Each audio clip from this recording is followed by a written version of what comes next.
Say hi. Hey, beautiful. Okay. Hey. Hi guys. What you doing He said, hi, guys. here? It got moved. It wasn't. Oh, mother.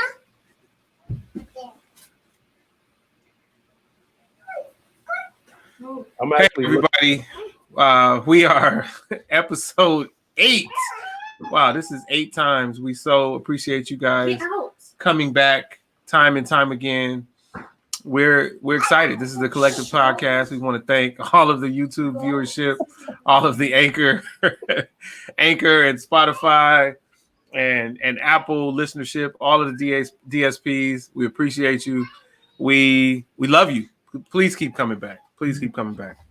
Fellas, let's get to it.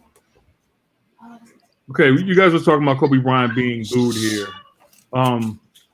I mean, why wouldn't he get booed here? They booed in 2002, the All-Star. 2002 in the All-Star game, you know, In Philly. and this was a scant few months after 4-1. You know, he and AI had a rivalry that needs its own documentary because they truly love each other. But if you guys remember, even it was it that? No, it was 96 rookie game. Kobe went off. I think he had a record points in that game. You know, AI was concerned about the win, and he said it on the bench. We can't let this dude beat us. You know, that's where it started. And so Philadelphia would boo their mom if she played for the other team. And yet they only booed him. Come on, man. They boo him because of his greatness. Yeah, true. I'm not gonna lie. You know me. I'm very objective about Philadelphia fans because I think a lot of them are assholes and a lot of them are passionate. But I'm not gonna give Philadelphia fans the credit that a lot of athletes give here because they're trying to kiss their ass.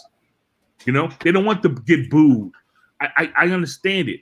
I think, and I wrote a piece in the New York Times about this, about fan behavior. I think it's ridiculous for fans to boo athletes. What does it serve? Like, is your therapy from the work week being transferred to athletes? Like, can't you sit your ass down and watch the game? Like, have some class. You always talk about class. We talk about morality and all these other things, you know. But yet we are cool in pro sports leagues, and the media by extension has basically co-signed bad fan behavior for years. I think they're starting to come out of that because of some things we have had happen. But going back to Philly, you know, I wish I would have known this because I'd have brought up the quotes that, you know, me actually talking to Kobe about being booed here. You know, I mean, he saw it as a show. He wanted to give something back to the fans, both competitively and both because of love. You know, he was not, he didn't get crazy because the fans booed him. He said, let me take care of this on the court. You know, I totally understand it. Kobe was a different guy. You know, he's a different motivator. You know, any of these guys that had Tim Grover as a trainer knows he summons their dark side. You know, to become a closer and further a cleaner. A cleaner is more than a closer. You got to read Tim Grover's book. It's excellent. And it's a book he called Barkley, his best trained athlete. And you know who Tim Grover has trained. But, you know, so all of these dudes that he had a different gear. And I guess it was through his training of them that gave them just a different mindset. To be able to pull from, again, that side and be able to transfer that onto the court and dominate the wills of the competition because they were afraid of their dark side. You know, I fully understand it. I know with an athlete, I used to walk up to especially in baseball, I used to walk up to the plate and I had a rubber band on my arm and I would snap that thing. That pain gave me a home run in a lot of cases. You know, so I mean, it's something you have to pull from, and Kobe did so. He took that energy that Philadelphia gave him and gave it back to them. loved it. I truly loved it. You know, I again, we talked about this many times. You know, me taking my kids to the stadiums and having to cuss out and almost, you know, do whatever physically to some of these cats sitting behind me because they were cussing and acting like fools. Like, why do we think that? Why do we have these things where we think that fans are entitled because they spend money and they're just allowed to do whatever to fans? Like, who started that bullshit? And why do writers in particular? I'm talking to all y'all right now. Why do you think that that's cool? Why? Like, why? Can't you just go to the game and sit your ass down and have some class? I agree, man. Because we're fans of the sport and all of that, but at the end of the day, that's their job. Like, if we go to work and we have a bad day at work, do we get booed? Or you know, it's just, that's the exact analogy that I use. And you know, it's something because we expect the athletes to be classy and perform in a moral sense, but yet we sit there and boo them, give them fingers, talk about their parents. You know what with Mad Max, you know what they did with Mad Max, that woman, that dude talked about his daughter who had just died, right? Yeah. According to him, that's what happened. And like what Isiah Thomas did, new Isiah Thomas, not the old Isiah Thomas. Oh, yeah. In the stands, and he walked right up to the dude and was like, "Listen, homie, cut that out." And just walk back down, like, you know what I mean? I'm not disrespecting you, and you know, don't do that. I'm a man. Right. Remember the Antonio Davis incident? You know, that was something that I wrote about one of my first pieces in Black Sports Network. You know, it gave me a sense that I had to not stroke the athletes, but make this thing objective. Because as we saw last night, I mean, was it Francesca? What he said about Mike just because he was gambling, that is he lost focus or some bull crap. You know, what man. Listen. I'm so sick of writers, man. I'm so sick of these dudes. You know, I love the written word. I love the prose. I call words tools. And that was taken from a good friend of mine who's an excellent writer named TJ Macias, who covers the Mavericks. You know, but you know, if you're really a talented writer, you know what I mean, I can't see how you're going to co-sign some of the stuff that comes out of the media now. You know, and I don't know if these publishers and editors and at all, or someone who's just clamoring for clicks, or do they truly love the sport that they procure? You know, I mean, I want my kids and my grandbabies now. Shout out to my grandbabies, Lada and Nevaeh. Shout out. I want them to see forward into the future and have an appreciation for the actual athletics. You know, I think the actual athletics has just gone so far away from us, you know, and you can see by a lot of the social media posts, it's either become a comparison debate now, or it's more about everything else that's happening except for on the court and a final score. Like, I'm telling you, I can write a 4,000 word piece about a game that I just watched.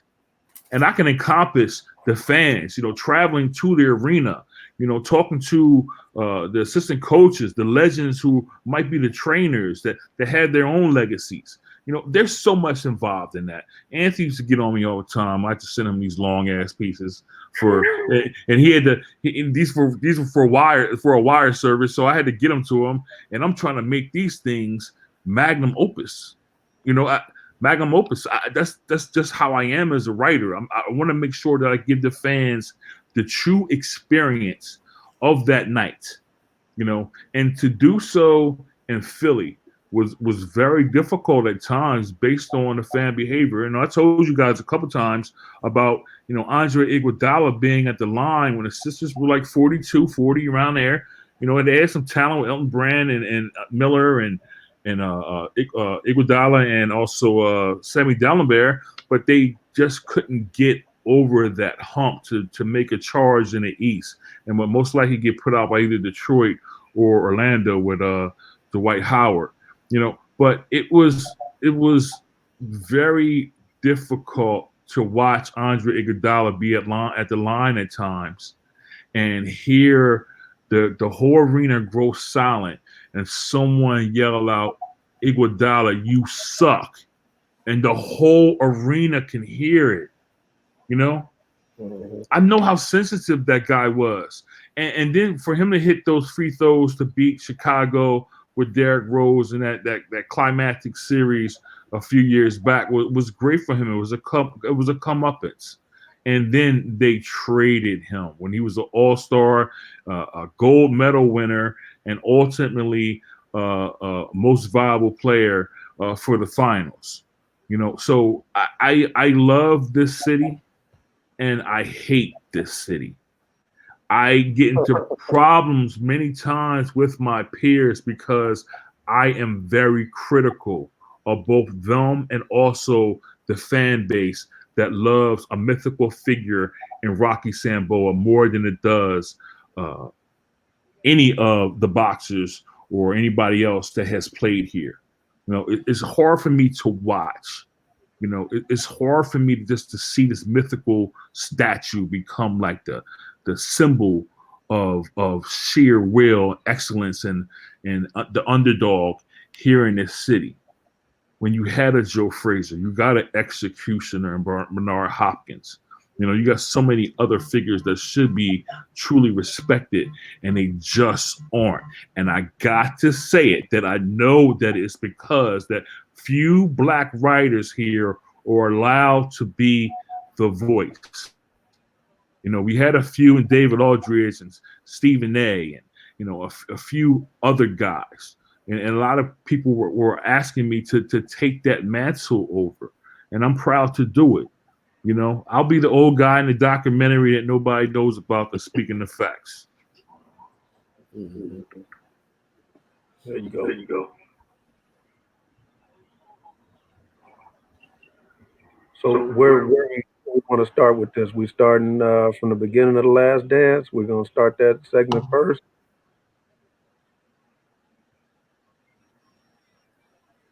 Your mic is off, AC. You're muted. Okay. We don't have to start from the beginning. I mean, we can, or we could just jump right into the Dream Team and talk about Isiah being left off. Yeah, the Dream Team or the Isiah team? Well, he wasn't on it, so it can't be the Isiah team. Talking about 1992. Listen, there are a couple things that. All right, let me give you guys some background. So I could always appreciate and respect what Michael Jordan was doing. Thank you. Was doing in the NBA. Point blank. Mm-hmm. Never a fan of him other than like I'm a fan of basketball, but I was never like, oh, I got to see, like I love Michael Jordan. It was never that. Always a respect for sure. But when we talk about, hey, I've got such a big problem with Isiah Thomas and the Pistons leaving the floor, when we know that we just saw the Pistons suffer that same thing against Boston and nobody said anything about it. Right. Did it really hurt you that much? And yes, you are correct that the year before when they put you out, or the 2 years before, you hugged and shook hands. Like you kept doing that, but they weren't getting over the hump of the Bulls.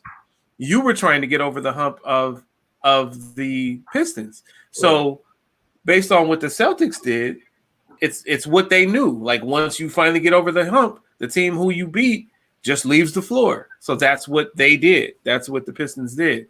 No. To make it seem like so much of an anomaly when it just happened 2 years before that or 2 years prior to that, I think is a myth. I think it's mythical, and I think it's unfair by Michael Jordan to introduce that as if Detroit was just so villainous. Now, were they the villains overall?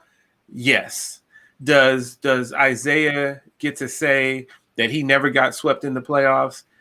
Yes. And now Magic doesn't get to say that because even though we were 11-0 going into the finals, Byron Scott pulled his hamstring. Magic was, I think something was with his groin. So 11-0, and then we wound up getting swept. So Isiah will always have that.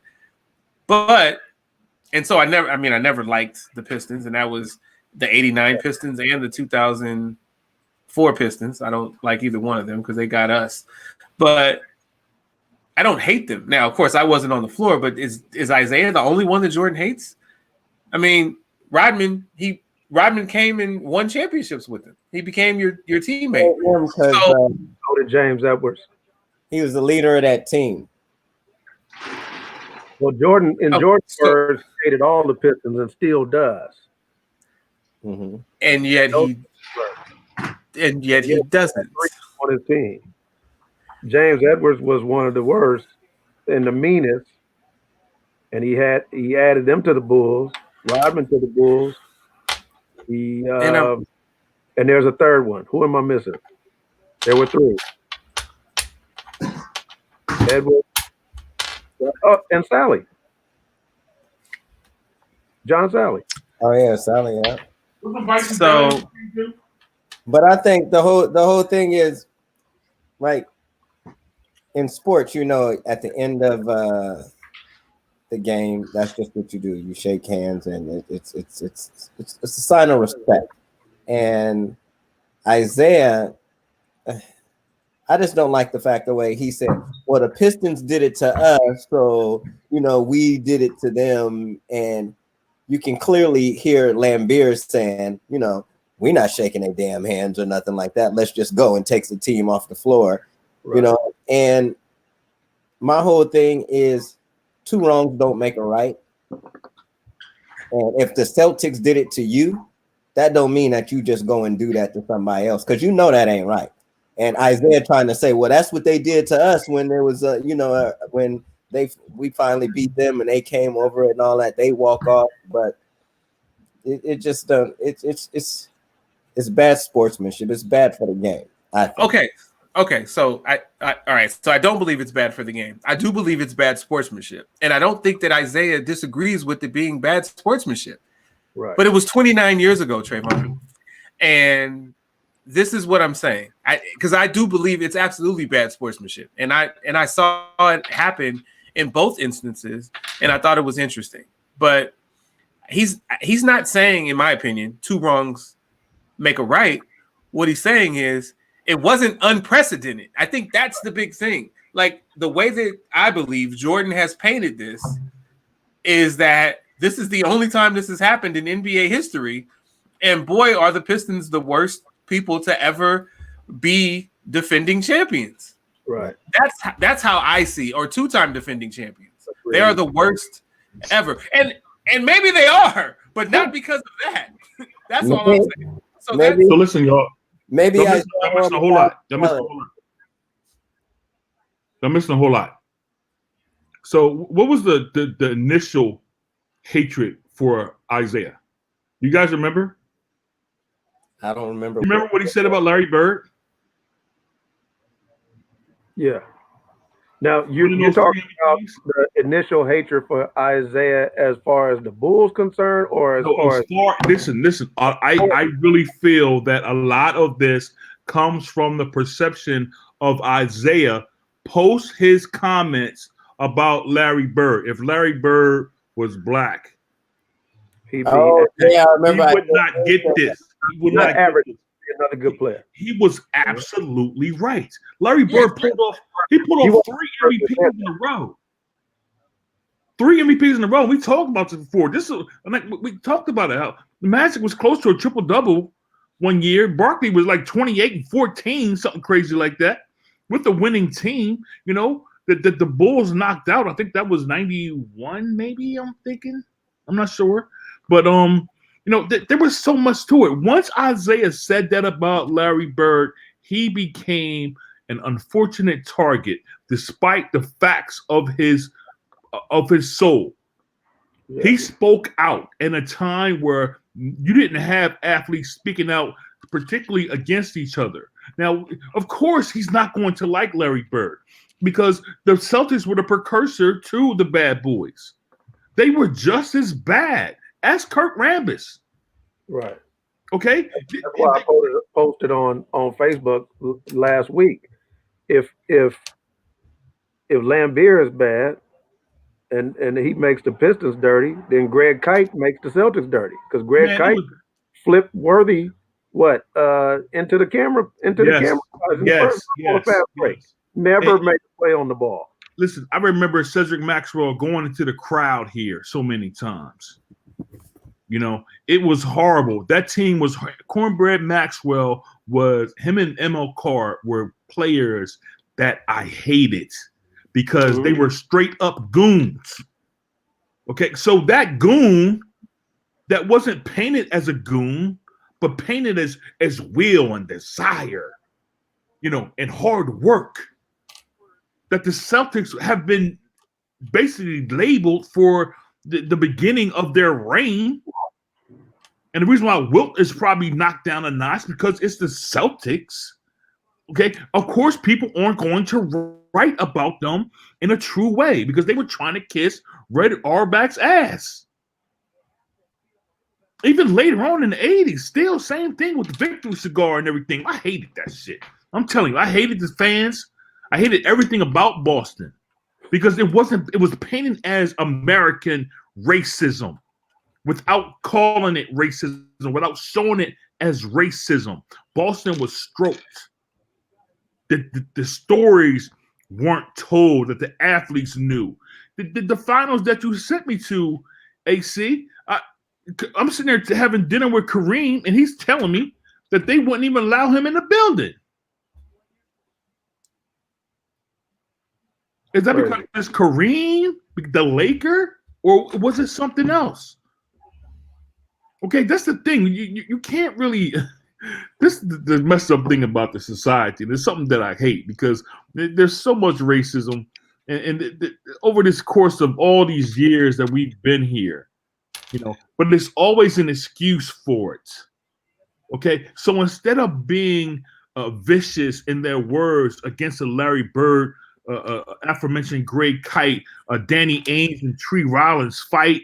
You know, Seasting and all these cats that were straight goons on the floor, it's transferred to Isiah Thomas for calling it exactly what it was. Yeah. And like you said, of course, it's bad sportsmanship. But let me tell y'all something right here. There is no morality in sports. As soon as that paycheck is signed, as soon as that money is generated, there is no morality in sports. It's all about the money. And we have this falsehood that sports is something moral based on humanity and the love of others. There is no morality in pro sports. Who really believes that? Who has ever believed that? You had these guys in the 80s, the Birds, the Magics, the Jordans, okay, that say right now that they would not leave and play with their competitors. That is bullshit. If it was really like it was, if it was a free market back then, you would have saw so much player movement. Okay, and this is Jordan, right? This is Jordan saying that he wouldn't have went and played with Barkley, right? But he went out and got Rodman, didn't he?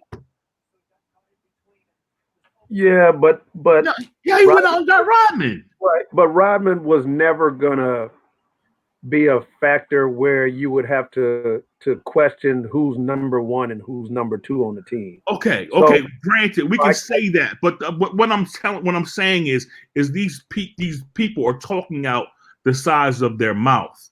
Okay, because and like Jordan did say last night, it wasn't just him.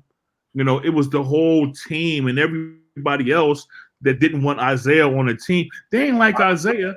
They didn't like Isiah because he is a stopper. He is a legend, a legendary team stopper. That's what he did. He beat all them cats. Didn't want Isiah on the team. Bird may have had his issue because what Isiah said.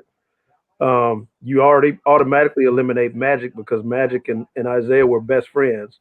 So that's one of the main people, only second to Jordan, who had a voice, who would have some say-so in that. And we know that Magic, if it's left to Magic, Isaiah's gonna play. If it was Mark Aguirre in the same situation, Mark Aguirre was their only other best friend, Mark Aguirre was gonna play. I don't know that, though. I don't know that because of what I said about how the mainstream attacked Isiah Thomas. Isiah Thomas was an unapologetic black man. Okay? Right. That's what he was. That's truly what he was.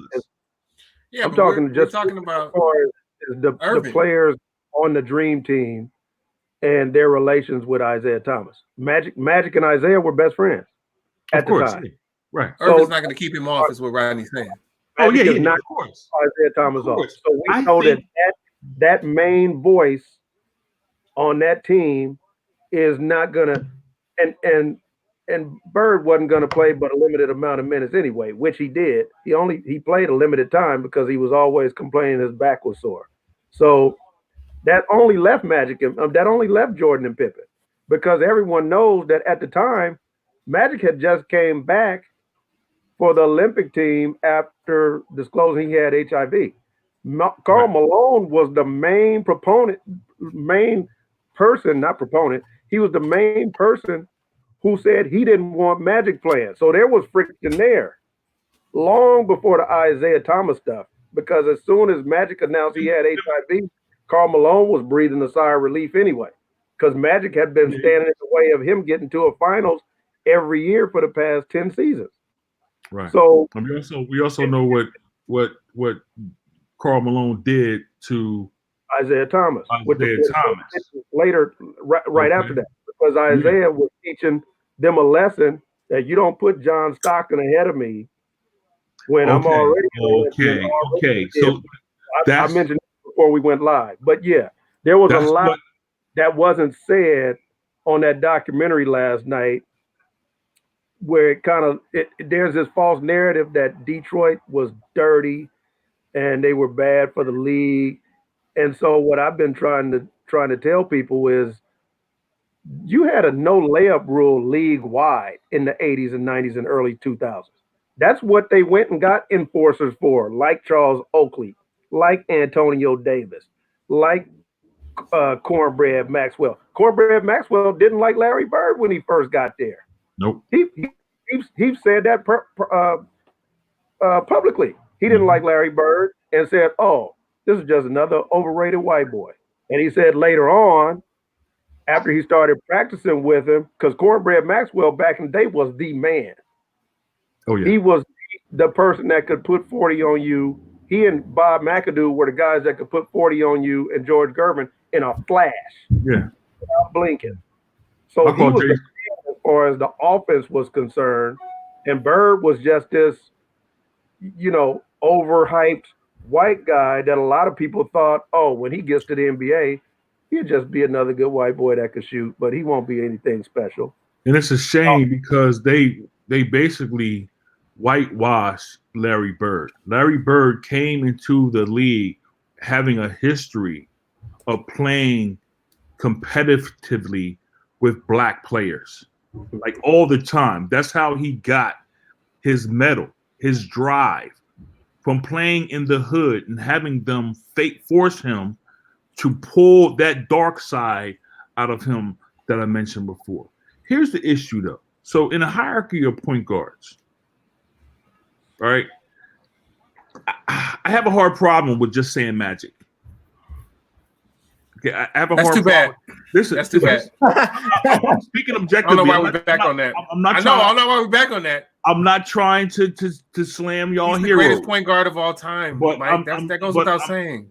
But I'm arguing greatest player of all time. But that's what about Oscar Robertson? You know what I'm saying? Like, how can you just totally push this guy down just because we didn't see him? I mean, he averaged a triple-double for 5 years. You know what I'm saying? And before the assist rules were actual assist rules. that they are now. So how many assists? Okay, so hold on. Okay, so okay. Well, this is what Magic didn't play under those assist rules either. This is what I'm asking y'all to do. I'm not asking you to discredit Oscar by elevating Magic. Okay, I want y'all to give me something as to why Oscar should not be included in that GOAT conversation. Okay, like GOAT overall. He should be. GOAT overall, but he is. What I'm saying, Elgin Baylor was even better, and he's not included either. Exactly. But what I'm saying to y'all is the tip off of everybody's tongue is always Magic. Okay, no, it's not. It's always Magic. Not for GOAT. We're the only ones that talk about Magic. I'm talking about point guard. I'm talking about point guard. Okay. So I got a question for you. But if you're talking, I don't hear a lot of GOAT point guard conversations, Mike. But the 3 times that I have heard and been involved in a GOAT point guard conversation, Oscar Robertson is in the conversation. And one of those times they tried to throw Stockton at me, and I put that person out of the room. Right. But I feel like Oscar Robertson is 2. And I didn't get to see him play, but I feel like he's definitely one of the greatest players of all time. So I feel like what would have happened like in 72 if Dr. J would have been drafted and taken, he was drafted by the Bucks, but if he actually played for the Bucks, okay. The thing that Kareem never leave. Here's the thing that with Magic and Bird, you know, that you really have to bring it into context. They came onto gifted teams. Okay, now that's okay. That's well, one of them came onto a gifted team that hadn't won in 10 years and wasn't winning. So let's be clear. All right. I'm talking about, but they did not come onto a team that did not have talent. Okay, that's what I'm saying to you. So okay, if Magic Johnson comes onto a team that is ready to win, it's like the same thing I say about Mike. I'm not going to just sit here and say Mike did it alone, because as we're seeing in this documentary, there's all kinds of other factors go all the way down to Tex Winter. Okay, so there's so much that we miss by just saying Mike, Magic. You know, we say Wilt, you know what I mean? Anybody, you know? And I think that's like really doing the service to the future and also the kids by just saying that. Like, how come we just how come people can just say Magic out of their mouths? Like, Oscar didn't do something incredible. Oscar Robertson is a bitter man because he has not been given his true respect as a basketball player. I mean, that's what it is. Look at interviews. Look at interviews. This is not just coming from me. This comes from Oscar himself. Yeah, but point guard wise, he didn't always play point guard. So for me, he was off guard who could do point things, but he wasn't a point guard. So for me, it's that. It has nothing to do with his ability. It was a positionless basketball back then. You know what I mean? That's what it was. But in the context of now, he was a point guard. Like, I mean, we got to sit here and we got to be honest with that. That's what he would be looked at now as a point guard. And the only guy we can say is Rusty, you know. But it's just a hard thing for me, man. What I've been doing lately, truly doing, is just reflecting back, like I said last week, going back to the Eastern League and then going forward. You know, and the conversations I've had with all these luminaries from Sonny Hill to McAdoo and Spencer Haywood, it's really starting to influence how I view sports. You know, outside of this mainstream context that we seem to always do because that's what's always said. You know, it's hard for me just to do that. I can't, like, Doc is my favorite player of all time. How would we look at sports if Doc was an NBA player first and played with Cap and Oscar? Like, what would that team have done? Like, you got 3 of like the top 15 players all time, right? On one squad. What would that team have done? You know what I mean? I think they would have been incredible, and they would have won the same amount of championships as maybe Cap has and Magic and Bird and everybody else have won. So there's where it is for me. Just so we're clear, Cap and Magic got 5, and Cap and Oscar got 1. But it also but it was late though. Oscar was late in the game then. Hold on. I just want to say to you, I give the man all the respect. Listen, of all the players that I didn't see play, and I've said this, I might have told you this before. He's the one. Like, if I could get a ticket, it's Oscar Robertson. Like, if no other player that I've never seen before, he's the one that I want to see play because of the point guard aspect of it all. Or you say positionless basketball, but he had the attributes of a point guard for much of his career. Although he was listed as an off guard in Milwaukee and as a point guard in Sacramento. So keep that in mind. But I would love to have seen Oscar Robertson play. And I do give him, like, he's number 2 in the point guard position to me. He's number 2, which also means that he didn't keep Isiah off the dream team because he was very much retired by the time that came. But right. I don't think it's as cut and dry as you say it is. I think that the waters are very convoluted when people talk about point guard. I think that they want to say it might not be Magic or Oscar, depending upon who you're talking to, or Isiah. And then it's like it gets to Nutso Town. Koozie and all them cats. You know, despite him not having no left hand. I mean, I get it. I just is not even mentioned, and I don't know if it's because he's younger, but Jason Kidd is not even mentioned, and he's got to be up there in the greatest point guard conversation. I mean, this is how I see it. I see this skill and the numbers. I see this Magic. I'm going to say Magic, okay, because I didn't see Oscar, but I think it is closer. But I'm going to say Magic, Oscar. Third. I'm going Isiah third. You know, because like, what would he be? He was the anchor for that team. I watched Isiah destroy dudes. I mean, like, totally destroy them, and it's not with a smile. With a smile, and it's not with like a smile. Forward to history because of the perception of him. Yeah, effortlessly. Yeah. So I think that's the one for me, Mike. Like, I haven't heard the conversations that you've heard where Oscar is not mentioned, but I've heard the conversations where we get to naming 5 point guards, and you haven't said Isiah yet. Not you, not necessarily anybody in our podcast, but yeah, and Jason and the barometer can't be whether or not you won a championship, especially when Jason Kidd is the best player on the floor when they go to back-to-back finals. Right. And it could have possibly been the league MVP in 2001. But there was Shaq. But Jason Kidd putting up numbers and stats and having a year just pulling New Jersey, hadn't done anything before he got there. And so I want to renew my disdain for Jason Kidd. Now that I've sung his praises, I want to renew my disdain for him for getting Byron Scott fired, because they didn't win anything without Byron Scott either. Did you, Lawrence Fink? All right, so I got to throw that out there every time we bring up Jason Kidd.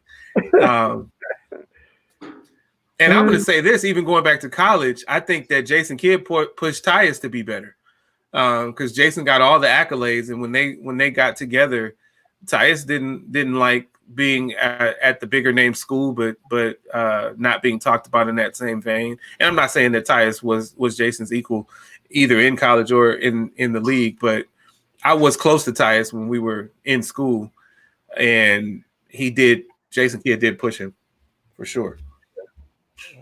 I just hate hearing this narrative that, you know, Detroit, I don't think the team was dirty, but I think certain individuals, you have to look at Lambeer with some of the fouls he committed with no plays on the ball and say he was a dirty player, but he actually gets celebrated. I mean, in the media, Lambeer is the good guy. He's the great coach for the women's game. They don't speak of him as a dirty player or anything like that. And so, and that's a problem for me too, right? But I see it a little differently though. I would just say that what was allowed then, and so I would say that I would use the term played outside the lines as opposed to dirty because there were a lot of plays that were not on the ball and they were authorized and allowed and all of that. Now, did he play outside the lines more than most, and were there Celtics that did it also? Yeah, so I think it was on the cusp of being dirty, but I would just say outside the lines because it's really about what the officials are calling, right? We know that. You know, what's the rule book? How does the league want you to call this? And we didn't know that then. Right. But how does the league want you to call this? And how does the league want you to call that? And so if that stuff is allowed, it's not like it wasn't on camera. It's not like it was still on tape delay. Like people are watching this stuff live, and not until people really and I guess people were supermen back then because people weren't necessarily getting hurt, you know, when they were getting knocked out of the sky, right?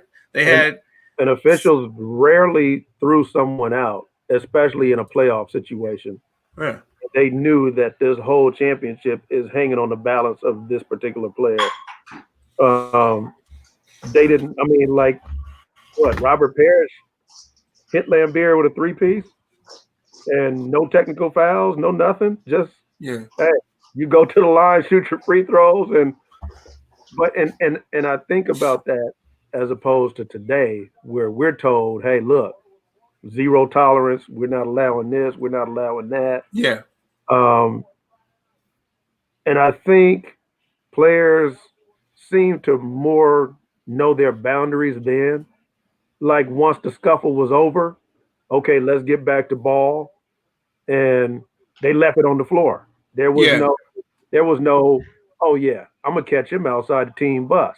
Or, you know, I'm gonna wait for him in the hallway going to the tunnel. Or I'm gonna see him in the club later. And we're gonna get it popping. There was no stuff like that later. I mean, you know, with them, it was just like, hey, I'm swinging, you swinging. My punch probably landed more than yours, but look, we got it out. And now the refs are going to look at us a little closer to make sure when we get back in the post, there's no elbow throwing and all that kind of stuff. But now it's just going to be who's better than who. And you know what? That normally when I lead in like this, I make a joke about you and the arc, but this is serious. Because we know old basketball, the era that we're talking about right now, because we lived this, the four of us. This is honestly, Rod, what bothers me about your assessment of Draymond Green. You know, this is nothing in the 80s. Like Draymond's behavior is absolutely nothing in the 1980s. And I think that you despise Draymond Green more than anybody else in the entire 2020 NBA. That just bothers me. Probably so. Yeah, Draymond Green is a great player. 80s, 90s, early 2000s. They didn't stop the officials from reporting their whatever they needed to the Come on. I mean, come on, man. Stop it, Rod. As soon as he hears the whistle, he doesn't even know who the call is on, and he's already jumping in your face. And that's where I can come. That's where I can come to Rod's defense. Like, I love Draymond Green. I think Draymond Green is a very underrated player. He didn't turn into that until he became a superstar. Superstar? Don't air quote him. Don't you air quote Draymond Green. Don't you air quote superstar. Draymond Green. His whole attitude. Rodney, you are blaspheming right now. Air quoting Draymond Green as a superstar. Stop it. Stop it. Hold on, guys. But he does have 1 point. Listen, Draymond Green will be a Hall of Famer. Bam! Listen, Bam! Draymond Green will be a Hall of Famer. Mm-hmm. Based on what? That y'all got on me so many times last week about? Defense? Defense and what? Rings. Okay, that's pushing him to the Hall of Fame.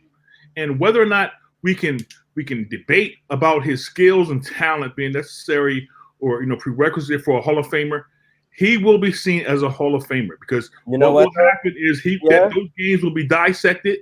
You will see those clutch threes that he made, those defensive plays that he made, and of course they're going to bring up the fact that he got suspended along LeBron James' reign.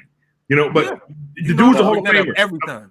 I never questioned his skill. I question why teams passed on him when he was coming out of Michigan State. Because when I saw him the very first game, when they played that very first game on that aircraft carrier, Yes. and that was the first time that had ever been done. And I see him play one time, and I'm like, this dude does it all. Now, it's his attitude. They knocked him for his height, but I didn't understand that because we don't play in the same NBA that we played in before, where you need to be a legitimate 6'10" or 6'11". So by him being 6'7", it didn't matter in positionless basketball as it did when you actually had post play and you had to have some size to stop somebody from getting an easy layup in the paint. He doesn't have to do that anymore.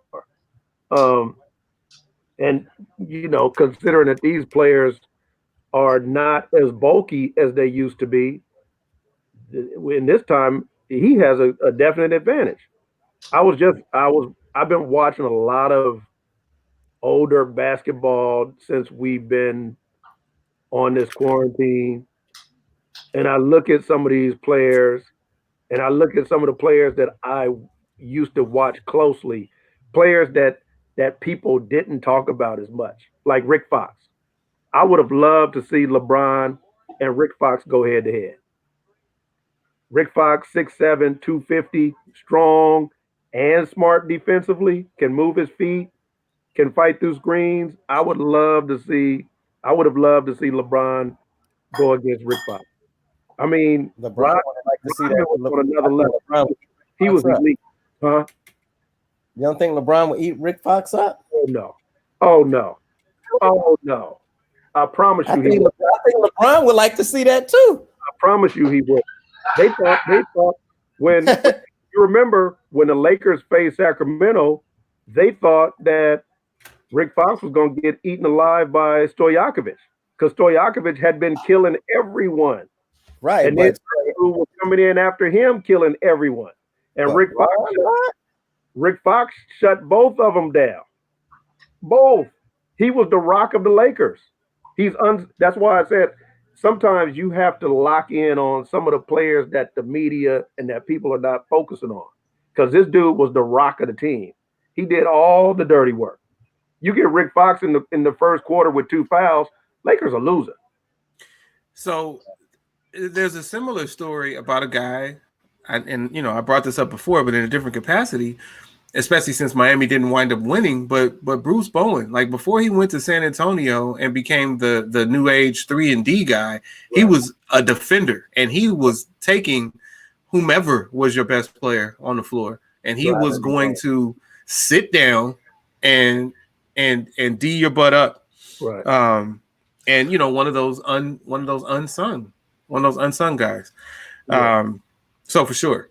So I don't remember what my second point, because we went off and took about 35 minutes off of what I was saying, but I said that Jordan said 2 things that I disagreed with, and the first one was the part about the Isiah thing, the fact that he felt that way about that, and it was like it was an anomaly. And I can't remember what the second one was, but that was the other issue that I had in this documentary thus far. I can't think of what it is though, so we can move on from that. Well, I think I had mentioned that Jordan's talk is a bit naive. I don't know. Did we cover that earlier in this hour, or were we offline? I think we were off when we were talking about that.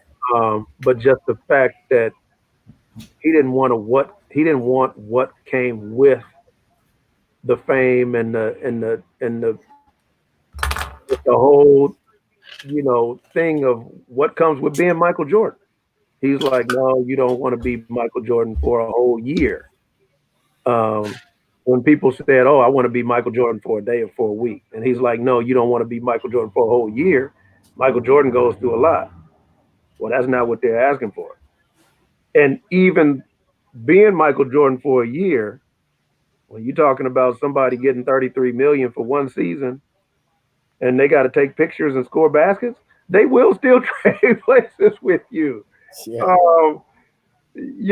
Now you've been doing it for 13, 14 years, so you're tired of it.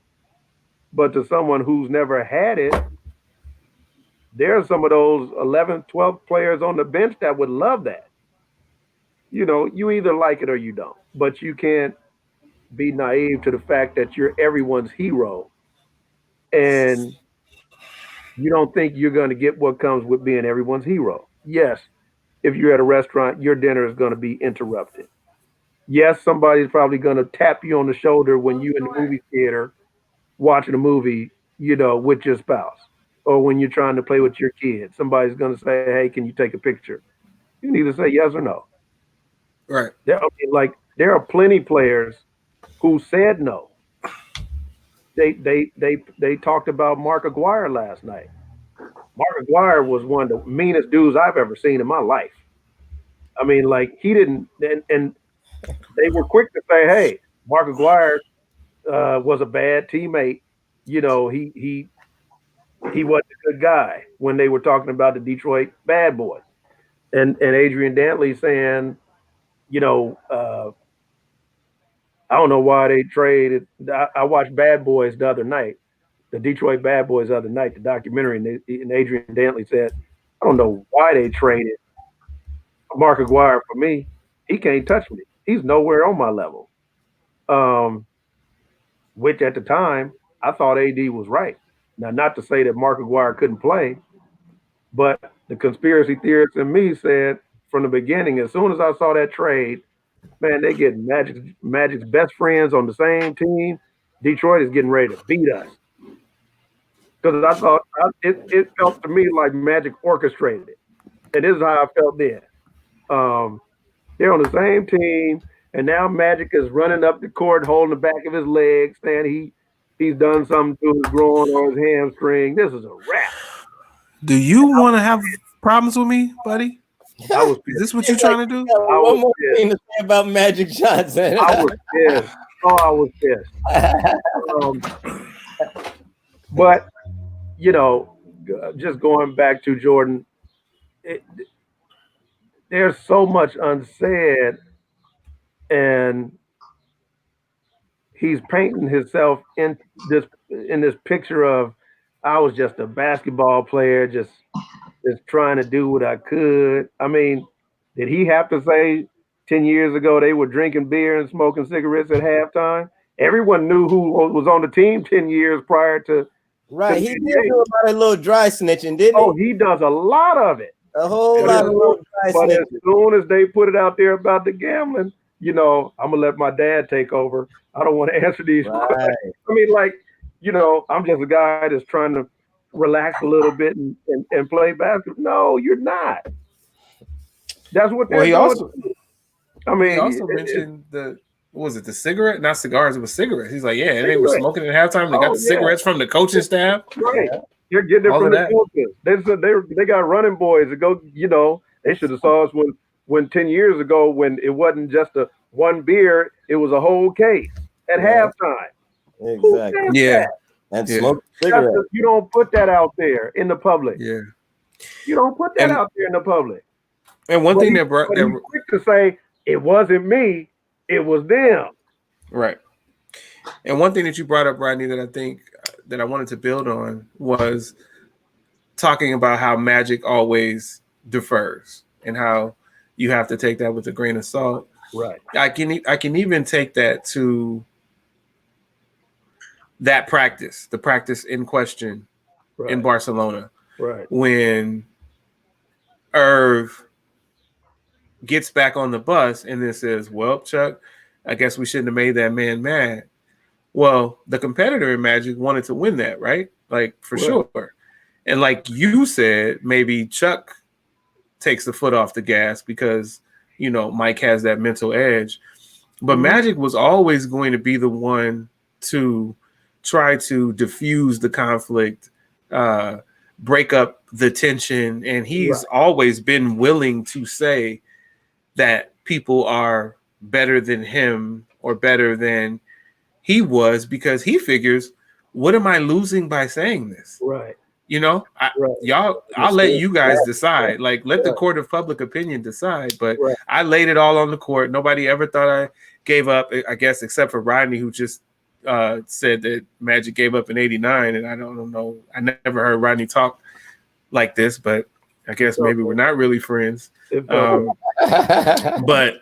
other than that, like, you never question Magic, right? So let him. He's like, I'll defer. Like, I'm still going to be this historic person, this basketball icon on the court and off the court. Now I'm a business icon. I'm a sports icon, all of that. So I don't mind saying Larry was better than me. Mike was better than me.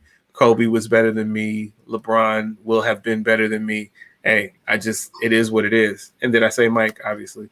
So yeah, it's interesting. And I still can't think of the other thing that I had to say about Mike, but I think that Isiah, and I don't even know if we've said it yet, but Isiah being left off the dream team, whatever the reason, is a travesty. It was a travesty, and it still is a travesty, because when you look at history, he will never, like, you can never just insert him into that team.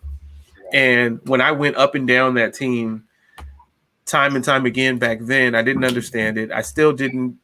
I understand what they say the reasoning was for Leitner over Shaquille, and I guess they considered other players too, Harold Miner. But, you know, Shaquille was not accidentally the number one pick. You know, there's a lot of politics that go into who's the player of the year. And yeah, the LSU wasn't the best team, but Shaquille was the best player. You say that Christian Laettner was the best player on the best team, and that's why he becomes the Naismith Player of the Year. But Shaquille is the back-to-back All-American and really the best player in the land. And he'll never have that original dream team. But so what? Like, that's not the same as Isiah not having it. And that really, and as someone who that's the reason why I'm a sports writer. Isiah and Shaquille? Isiah and Shaquille are the reasons why I'm a sports writer, because they were left off that team.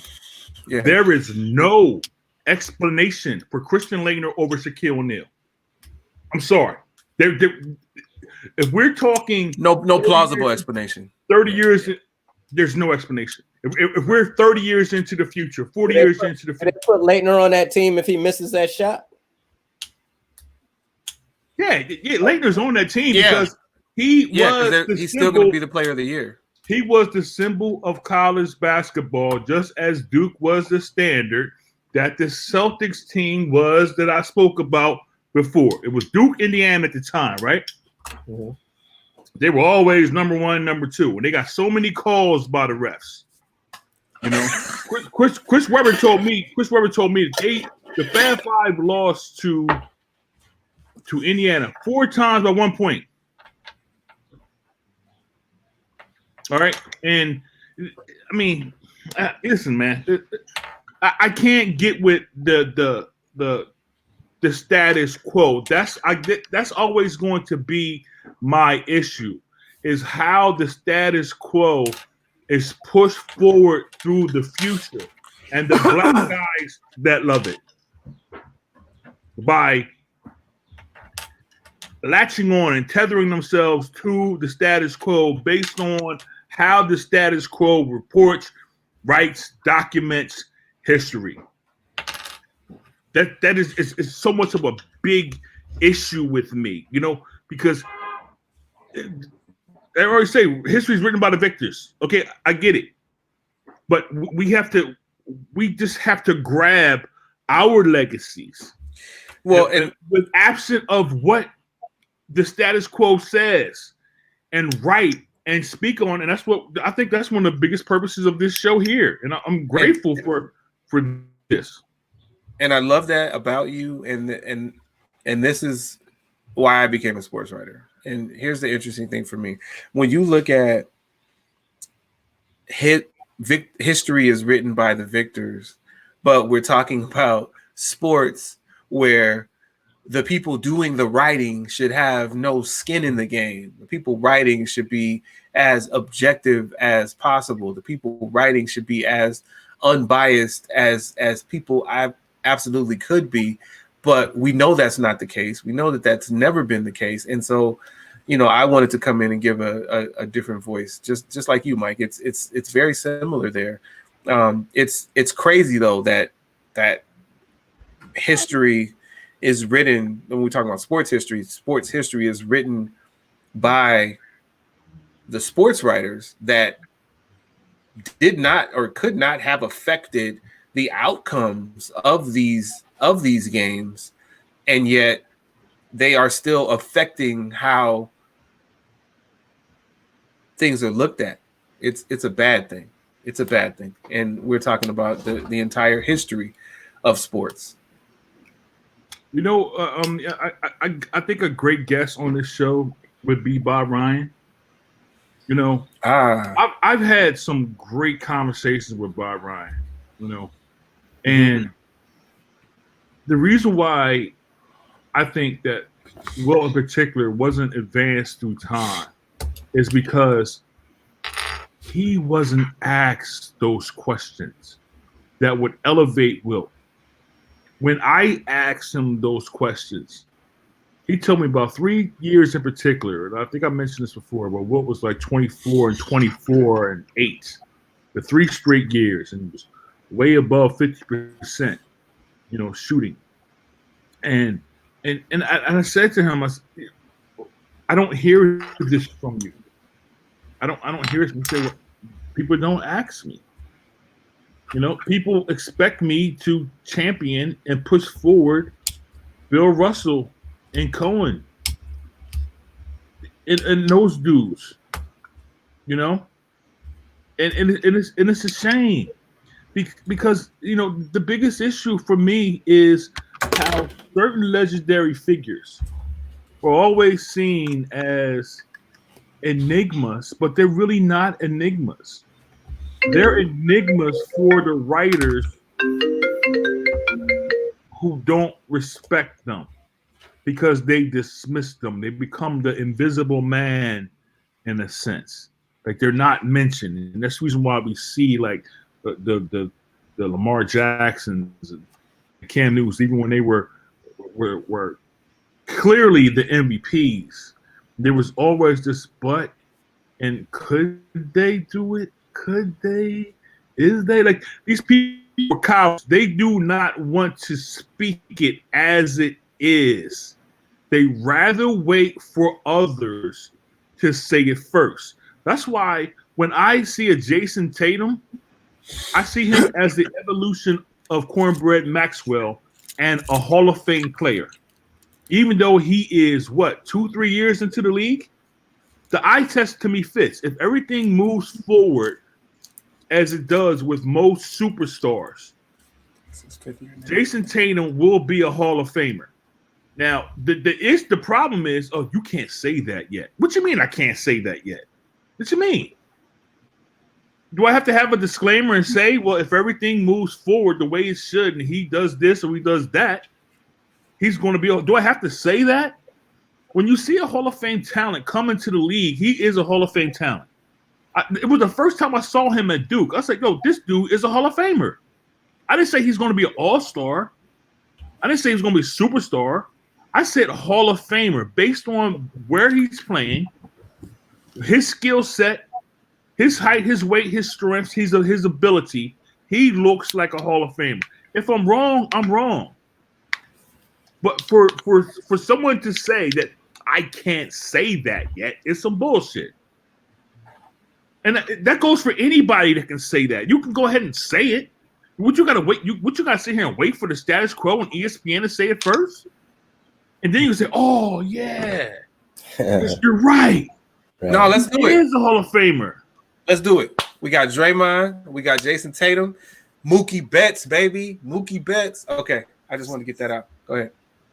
There you go. I mean, it's just I want to be back there with Wendell Smith. I really want to create a project based on Wendell Smith and his time in the 40s and the 50s, talking about a Jackie Robinson.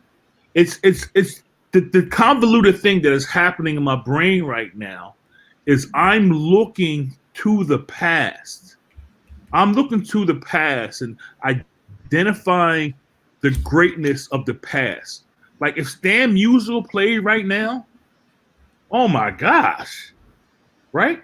But he's given something. I mean, they talk about him and Griffey being born in the same city on the same day, 50 years apart, all that kind of stuff. His doubles was incredible. His RBIs, his batting average was incredible. When we talk about the greatest players of all time, Stan Musial's name rarely comes up. And I have to wonder why. Did he have a relationship with black players, okay, that would have made him uncomfortable for white writers to write about? Huh? Did you say he was your favorite player? He's not my favorite player, but he is someone that I strongly admire. I did shed a tear when he died. And I was writing for the Shadow League at the time, and I did write something on him. But my issue is the slow-moving part that becomes the media train as it goes across the tracks. It is slow-moving. It is people jumping on the train. But it does not mean that it is totally immersed in facts, And that's the reason why I'm questioning a lot of how time has been pushed forward. Because if Wilt Chamberlain was white, he would be talked about in the same breath as Babe Ruth. I'd say that so many times, but it is the truth. That's true. It's the truth. So why is his name left off of most sports writers' lists? Despite 50 and 25. How is that even possible? The other problem with that is that a number of them saw him play.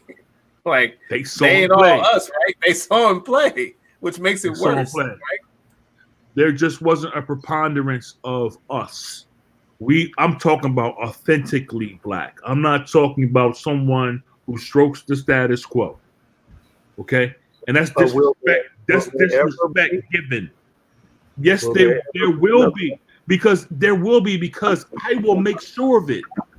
This is why I think I am here.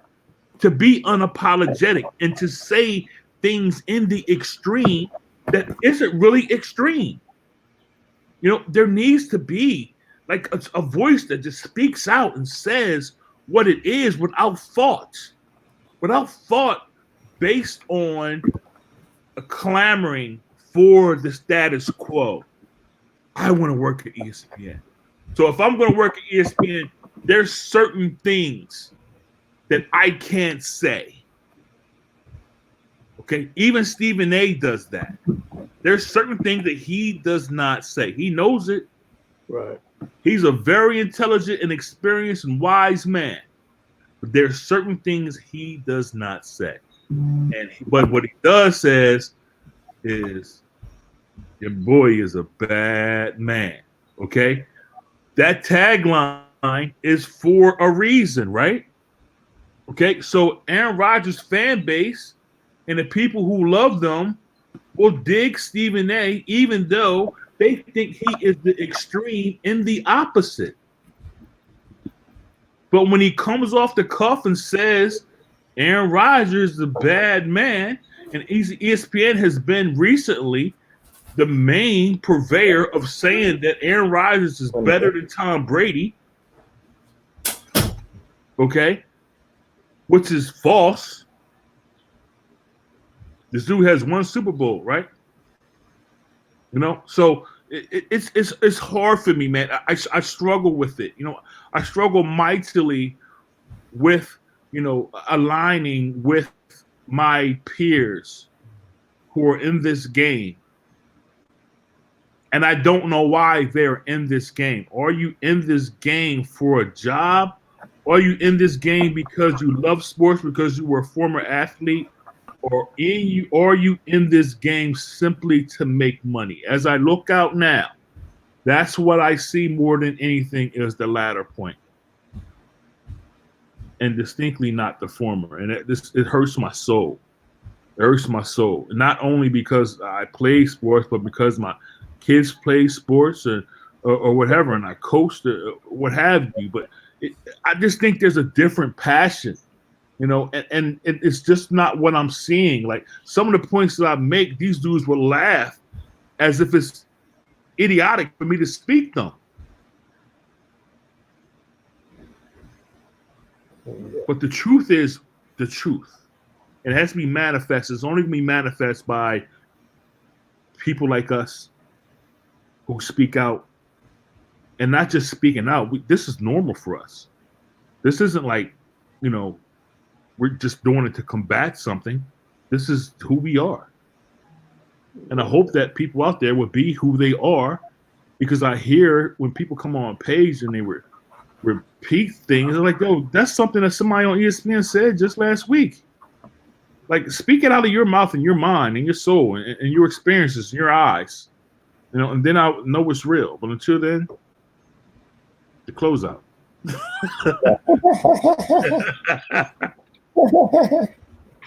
So getting back to that Shaq thing with the Dream Team, because there were a lot of talk about Shaq making the 50 greatest, and he hadn't been in the league much yet. So it kind of came full circle with him, because he got left off of one team, and he got, when he probably shouldn't have, but he got added to one team when he probably shouldn't have. So there was a lot of players at the time talking about that. Like, hey, this team ain't supposed to be made up of potential. Why are you putting Shaq on right now? Which I saw the potential, before all the theatrics, because I still feel like they were taking the screw out of the backboard or something when he first came in the league to market him. You had him break like 3 different backboards, during different games. And then all of a sudden, there wasn't any more broken. Like they found a backboard and a rim to all of a sudden be able to control the weight of Shaq. So I thought it was a marketing ploy. I never fell into the hype of him dunking the ball and dunking so hard that the whole thing collapsed. But there was definitely a lot of talk about him being on the 50 greatest without proving himself. Which speaks to my point earlier about seeing a Hall of Fame talent immediately and identify it as such. Right. that. Oh, go ahead, Ryan. I'm sorry. I know you. No, I was going to say before we move on to something else. Go ahead. Oh yeah, no, we're gonna. Yeah. So here's the thing for me. If not Shaq, then tell me who number 51 was that should have been there in place of Shaq. But I don't really want you guys to tell me. What I want you to tell me is, because we've identified who Shaquille should have replaced, or I'm sorry, who was chosen over Shaquille on the Dream Team, and who Shaquille should have been chosen over, right? That was Christian Laettner. Mm-hmm. Please talk to me about the Dream Team, because I think we all feel Isiah should have been there. But who do we remove? Is it as simple as we just remove John Stockton? Mm-hmm. Is it Chris Mullin? And so is it John Stockton? For me, it is. If you taking a point guard for a point guard, if that's what your need is, because they only had Magic and Stockton as the true point guards on the team. They didn't really have to have another one, so they didn't add one, because they had Pippen, who played a lot of point himself from the forward spot. But if you needed a true point guard and you're just swapping point guards, because I don't know to talk about Mullin. I hadn't heard that take Mullin off and put, That's what I would do. Well, and you're not the only person that said that. But I'm just thinking in terms of position, because I figured they wanted Mullin there for a wing shooter, because they had so many dominant post players that they definitely needed somebody to stretch the floor. You got Reggie Miller on one side. So for me, Mullen wasn't a bad pick to be on the top, dream team. I can't remember exactly how old Dale Ellis was. If you just needed a bona fide shooter or somebody that could score to stretch the floor, because Dale Ellis could have filled that role. But I don't know anybody that considered Dale Ellis one of the top players in the NBA at the time of the Dream Team. He was. He definitely was.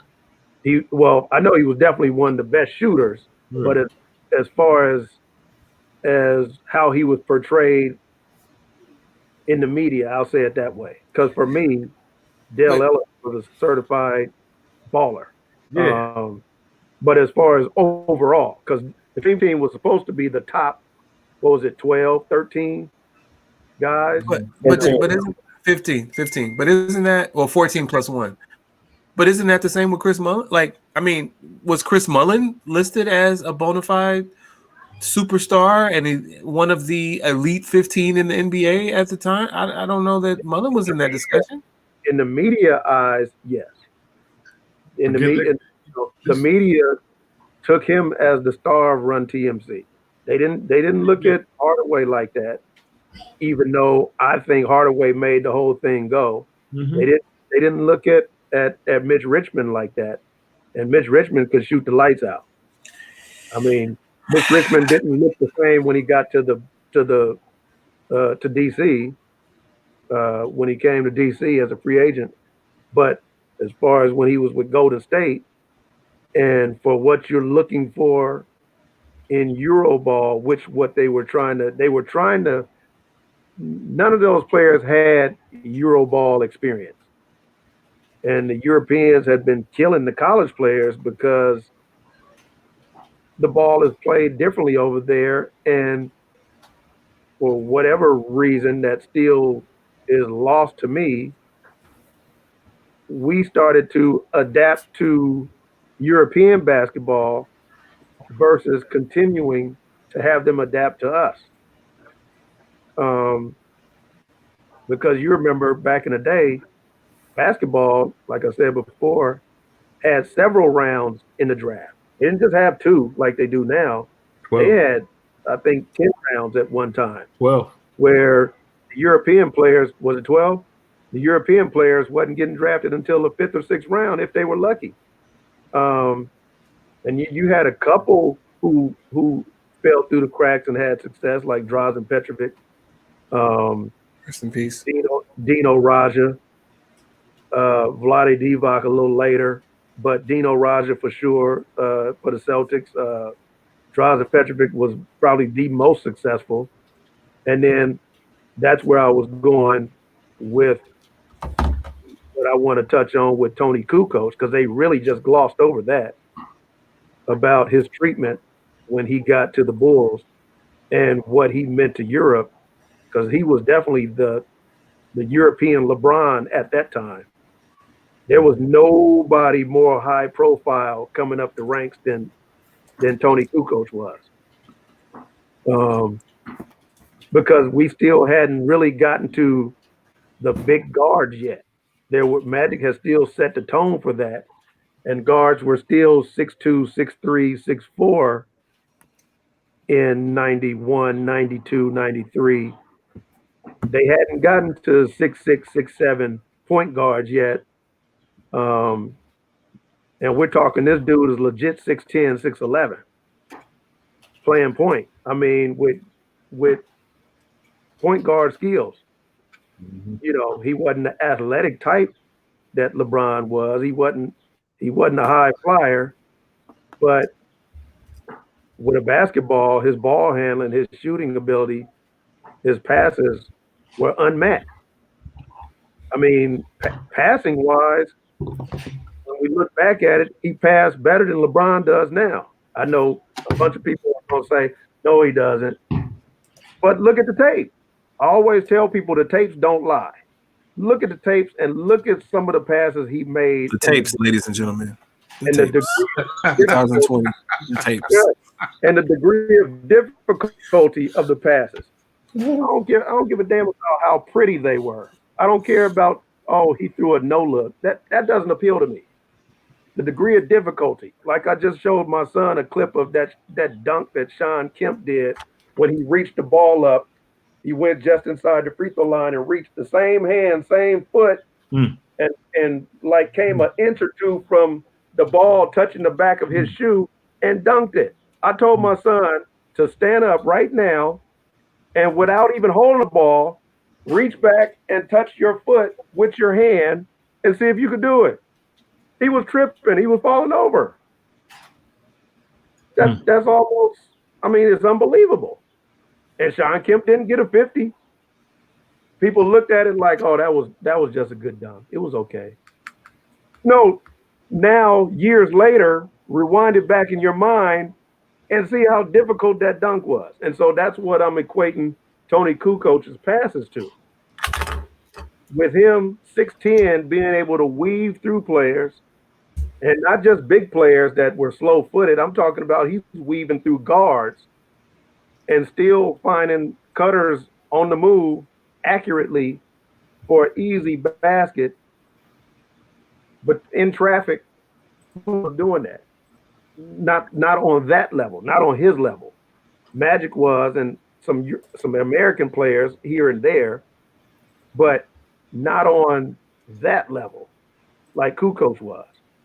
So this dude could do it all. And they kind of glossed over the fact that Jerry Krause loved him. And that's what gets me about Jerry Krause is the fact that he had an eye for talent. Toni Kukoc lasted till the second round. He didn't get drafted right away. You know, you had 28 teams that passed on it. So now this dude is in the second round and he's still not the first or second pick in the second round. He slid a little bit where people would say, oh, that's an embarrassment today. You know, they didn't like the fact that Aaron Rodgers lasted till the 24th round. They marched him up into the dressing room and, you know, they were like, oh, man, this is a travesty. But Toni Kukoc lasted that long. Toni Krause definitely saw it in him. I want to speak to that real quick.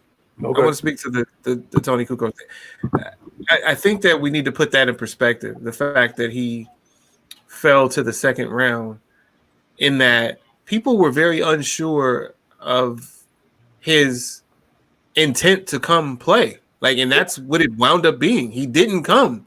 So they were justified in that, I believe, the idea that, hey, there's a great unknown when we draft the European players. Maybe they come now, maybe they don't. If he comes now, it's a tremendous pay cut.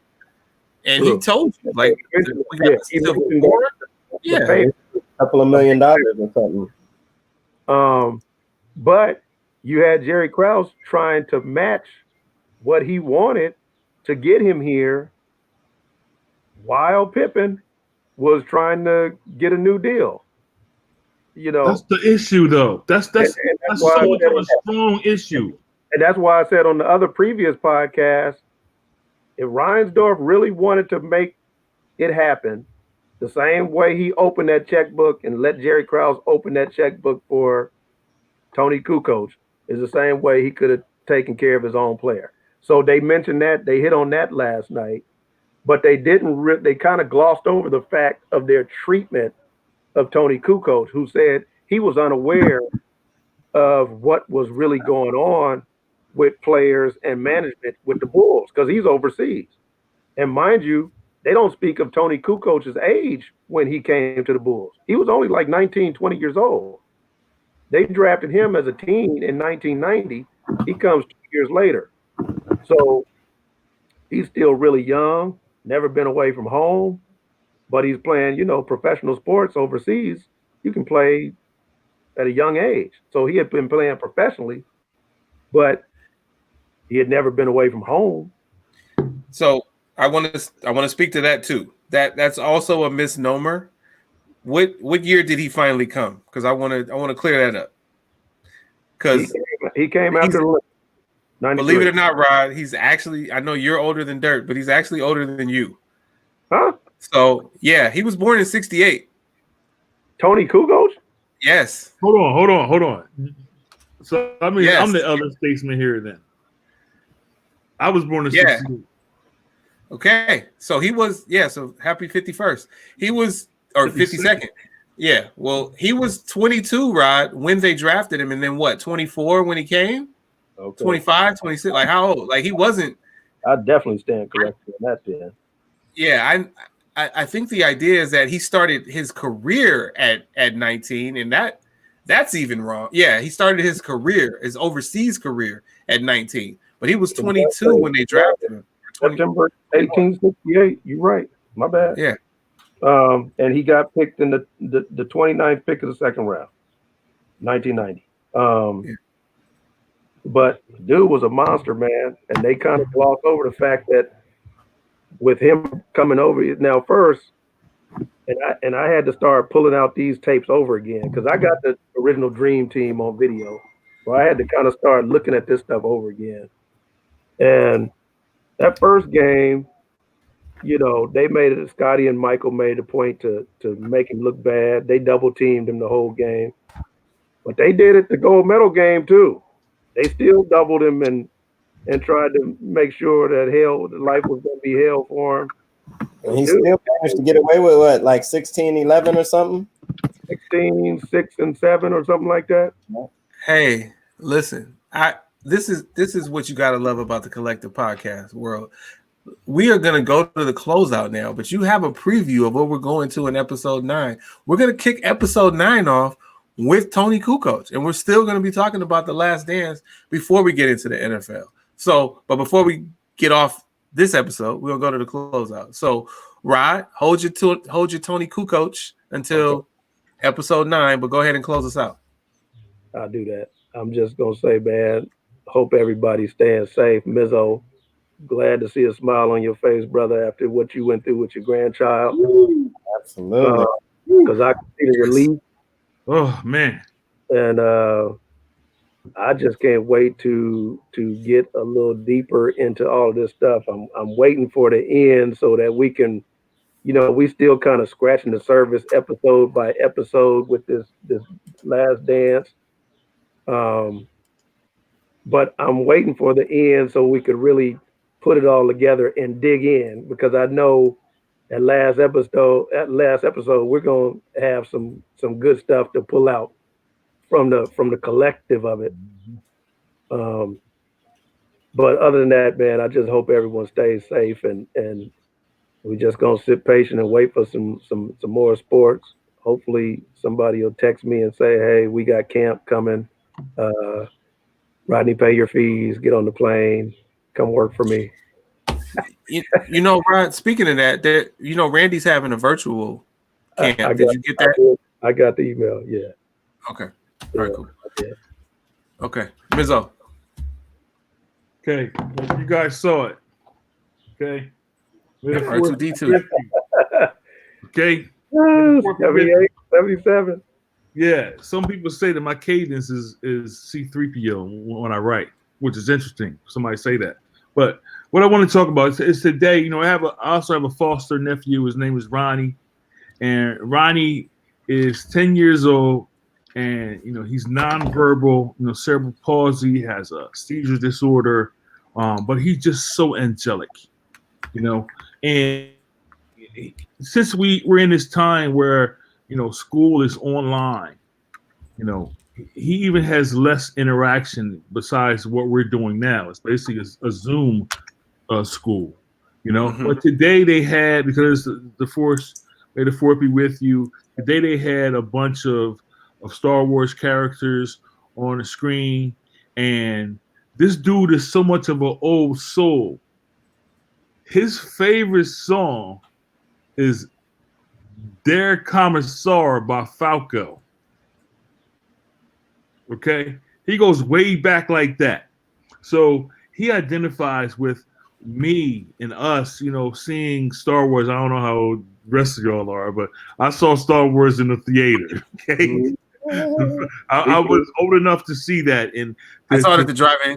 Yeah. Right. So to walk in and see, you know, what they said in the beginning, see those letters go up the screen, you know, with that music, and you didn't know what you were going to see. Right? You know what you were going to see next because there wasn't an online presence. Like you couldn't check to see the trailers and all kinds of stuff. You just saw what they put on TV. So when that trailer, when those letters went up that screen, and they cut to R2D2 and C3PO walking in that desert, you know, you were like, oh my gosh, what's next? You know, I'm talking about Return of the Jedi. I think that's how Return of the Jedi opened. But you know, Star Wars was just so imaginative at the time because it was coming off the heels of us watching Star Trek on TV, on network television. Right. You know, so it transferred over to the movie screen and being Star Wars. And the rest is history. We know what happened with all those films and you know, being hurt when Ben gets the lightsaber, you know, and everything that came with that. But yeah, so Ronnie today had this thing with Star Wars, and it was on the network news, you know, ABC here, and it was so great to see this kid smile. You know, I told you guys about what happened with my granddaughter, and you know, and to see and be with this kid every day and see the bright light in his eyes and the happiness because he has so many people who love him, and his immediate family is nowhere to be found. We take care of him, change his diapers, we feed him, we do all these things. And to him to have a semblance of happiness to see this thing with Star Wars today was great. And it basically made my week. That's awesome. Shout out to Ronnie. Shout out to Ronnie. That's dope, man. Stone Cold Gentleman. Yeah. Okay, Trey's on tape delay. Stone Yeah, Cold first Gentleman. I wanna just say good to see that, you know, you're doing a lot better, Mizzo. Yeah, man. Scary. Thank y'all. Y'all help me get through it. Y'all help me get through it a little Y'all bit. can hear me? For real. Shout out to y'all. Can you hear me? Yeah. Yeah, we can hear you. Can you hear me? Yes. Yes, we can hear you. Oh, okay. You can hear me. No, first I want to say, you know, I'm good to see you doing much better. You know, you was in our prayers and everything, man, and you know, love seeing that smile on your face, brother. Yes, sir. You know, things doing better. You know, we still on this whole COVID-19 thing, man, and I just hope everybody's being safe, staying in, and all of that. Next episode, we getting into some NFL, right? Yes. Yes. Yep. Yes. So, okay, because I just want to, you know, I don't know if you guys heard, but I just wanted to you know, just say something about, you know, I don't know if you guys heard, we lost Don Shula this morning, man. I saw 90. Just 90 years. you know, to his family and all that, and you know, doing their hard times, and you know, I know how hard it can be, especially during this time. Somebody that's been around that long, and how are they going to be able to lay him to rest the way that they want to, you know? And the reason I'm saying this is because my mom lost a close friend of hers, childhood friend, growing up, and she literally had to sit and watch the service today on Zoom, you know, and it's a real tough day for her. So, you know, you guys can just, everybody out there and listeners, and, you know, my guys right here, my brothers right here with me, just, you know, keep my mother in your prayers and stuff, because it's a tough day for her, you know, sitting watching something, a friend that my mom's almost 70, known this girl since she was 5, and can't even be there to celebrate her life with her, you know what I mean? Her home going. So I can just imagine what it is for the winningest coach in football. How many people would want to be there to celebrate that with him, you know? Yeah. Oh my God, that's perspective right there. Yeah.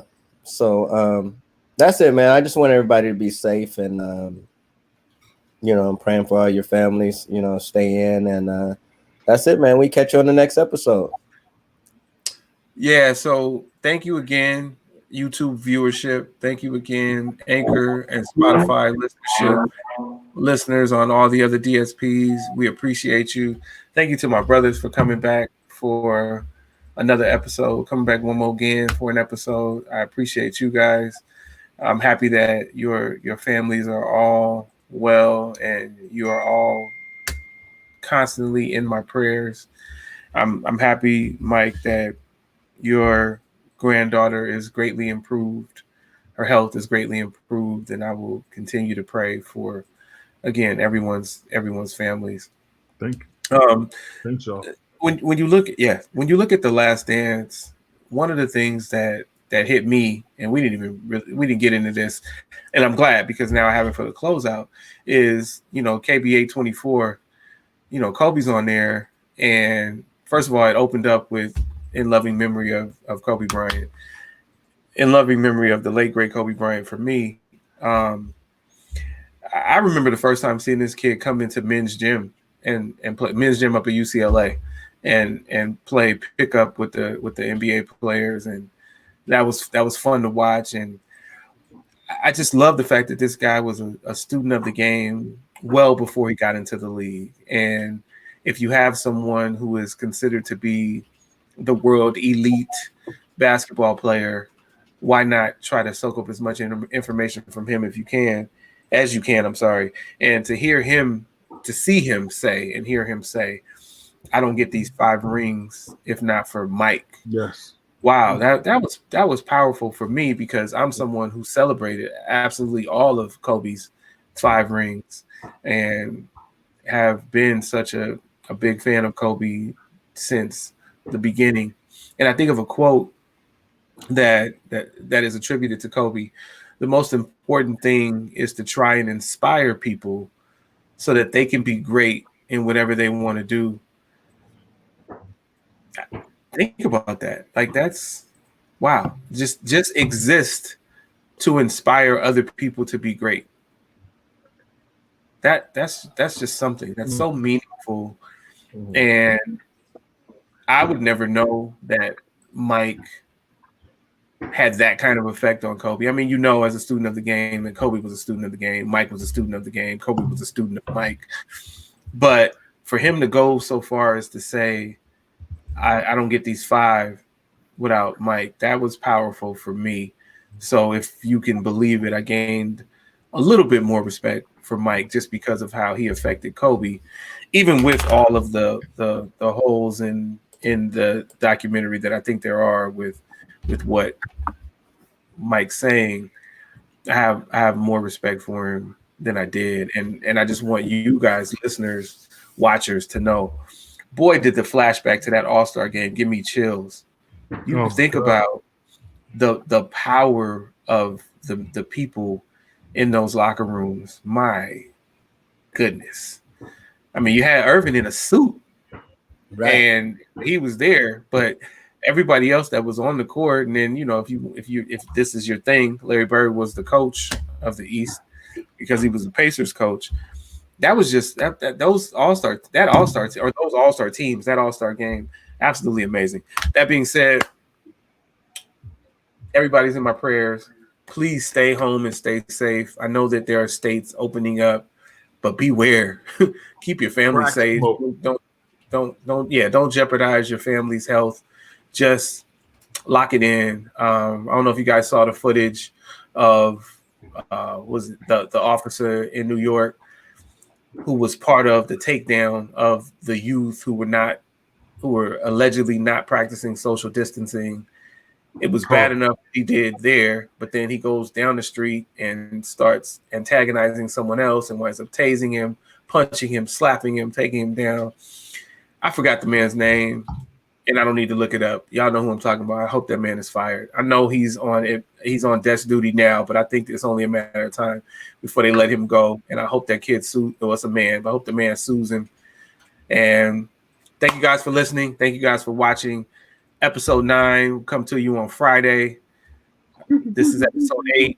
Happy Tuesday. Episode 9 on Friday. Look at R2D2. That's what's up. Hey, y'all. I appreciate you. We out. Yes, sir.